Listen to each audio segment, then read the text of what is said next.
নিজের ইচ্ছাটাকে কোনো সময় দমিয়ে রাখবেন না। যদি নিরামিষ দিনেও মোগলাই পাউটা খেতে ইচ্ছা হয় তাহলে এইভাবে বানিয়ে খাবেন, একদম সুপার টেস্ট পাবেন।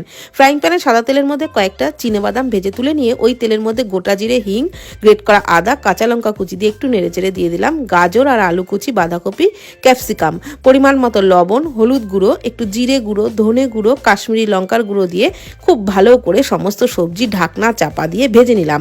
সবজিগুলো একটু নরম হয়ে গেলে দিয়ে দিলাম গ্রেট করা পনির আর ওই ভাজা বাদাম আর একটু টেস্টের ব্যালেন্সের জন্য চিনি দিয়ে নাড়াচাড়া করে নিয়ে নামানোর আগে গরম মশলার গুঁড়ো ছড়িয়ে নামিয়ে নিলাম।